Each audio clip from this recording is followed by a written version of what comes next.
This is Janet at the West End Library in Laurelton, Pennsylvania.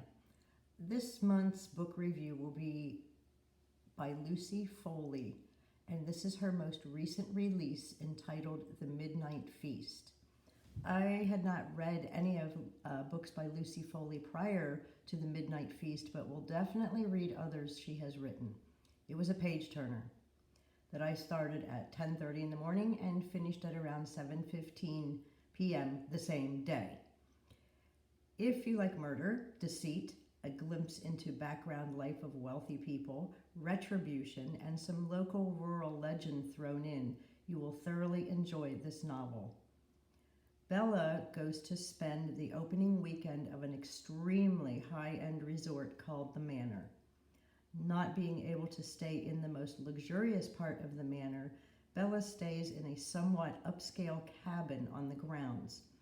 These, of course, are for those who could not afford the main building. And as she is walking around the grounds, her inquisitiveness is put into play. The owners of the manor both have sketchy backgrounds that are divulged as the book progresses.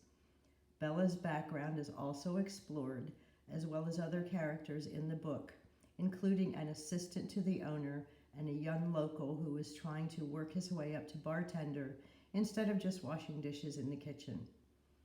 The book does go back and forth between the characters, as well as a timeline into the past, which sets the basis for the situations that begin to take place. As I mentioned, this is the opening weekend of the Manor, and a very expensive and elaborate festival is planned to celebrate midsummer. It was such an intriguing read, and it does make you take a look at how the upper class live, and being located in a rural setting, how local legends come into play. The local people are, of course, looked down upon by the owners of the manor, and local folks are apprehensive about admitting that they are local because of the demeaning comments directed to them. Therefore, several employees of the manor have fabricated new identities to hide where they are actually from.